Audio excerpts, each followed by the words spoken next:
Imagine this. You wake up in the morning, and before you even open your eyes, a thought appears. I need to check my phone. You didn't choose that thought. You didn't summon it. It simply arrived. But where did it come from? Who created it? And why that thought instead of 1,000 others? Today, we're going to follow a single thought from the moment it begins to the moment it becomes your decision. And once you understand this process, you'll never see your mind the same way again. This is the secret operating system of your brain. Most people believe thoughts start in their conscious mind, but neuroscience tells a very different story. Using techniques like fMRI and EEG, researchers discovered something shocking. Your brain begins forming a thought up to 7 seconds before you become aware of it. That means the next idea you think you had actually started before you even knew it was happening. Think of your mind like a massive factory. The conscious brain is just the showroom where the final product is displayed. The real work, the messy, complicated assembly process, happens deep down in the subconscious. Thoughts begin long before you know they even exist. So how does it all start? The first stage is this subconscious filter. Your subconscious mind is constantly scanning everything. Your memories, past experiences, emotional patterns, your fears, your desires, and your basic survival instincts. It's asking one simple question over and over. What matters right now? This system has a name. The Reticular Activating System, or RAS. It's the gatekeeper of your attention. It decides what information gets promoted to your conscious mind and what gets ignored. That's why you can hear your name whispered in a crowded, noisy room, but tune out hundreds of other sounds. It's also why you'll suddenly remember something important you forgot to do. It wasn't sudden at all. Your subconscious just decided it was time for you to know. Once the subconscious filter decides something matters, your brain moves to the second stage, neural pattern matching. It starts searching through its vast networks of neurons, kind of like a Google search engine for your mind, looking for similar memories and past experiences. This happens in milliseconds.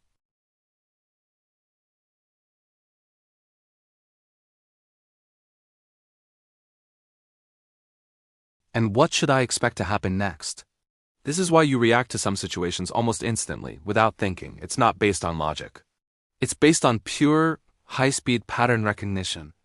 Before a thought fully rises into your awareness, it passes through the third stage, emotional tagging. The thought travels through your brain's emotional centers, especially a little almond-shaped area called the amygdala. This part of your brain gives the thought an emotional tag. This tag could be fear, curiosity, excitement, love, anxiety, or anticipation. This is why your thoughts feel so charged with feeling. You don't just think unemotional thoughts. You think thoughts that carry an emotion with them. Your brain adds the color and the feeling before you even see the picture. Now we reach the fourth stage. The thought finally arrives in your conscious mind. This is the moment you say to yourself, "Oh, I'm thinking about this." But this moment of awareness is like the final delivery stage in a long, complex production line. By the time a thought appears in your consciousness, it has already been filtered by your subconscious, tagged with an emotion, shaped by your memories, influenced by past patterns, and molded by your personality and survival instincts. Your conscious mind is not the creator of your thoughts. It's the receiver of the final product. So now the thought is here. What happens next?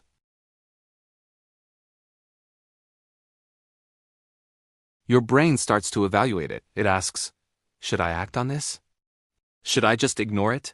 Is this important? What does this mean for me and my future? This evaluation happens in your prefrontal cortex, the part of your brain responsible for reasoning, planning, and self-control. Your past experiences, your current emotional state, your core beliefs, your habits, and your sense of identity all influence the decision before you even consciously make a choice. The thought finally becomes an action when your brain predicts. This is the safest or most rewarding path forward. Here is the part that surprises most people. You don't control the vast majority of your thoughts. Research suggests we don't consciously control up to 95% of them. They bubble up automatically from your subconscious, your memories, your emotional triggers, your environment, your upbringing, and your deepest fears and beliefs. But here's the really hopeful part. While you can't control which thoughts appear, you can control the patterns that create them. This means you can change the underlying operating system of your mind. You can't control the thoughts, but you can influence the system that generates them. So, how do you reprogram your thoughts? To change your life, you don't need to force your mind to think positive. That's like trying to fix a software bug by yelling at the computer screen. Instead, you need to change the inputs. Change your environment, change your emotional state, change your habits. Change your core identity beliefs. Change your internal patterns.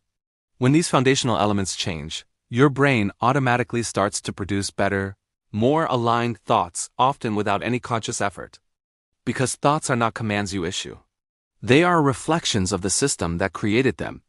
If you upgrade the system, you upgrade the thoughts.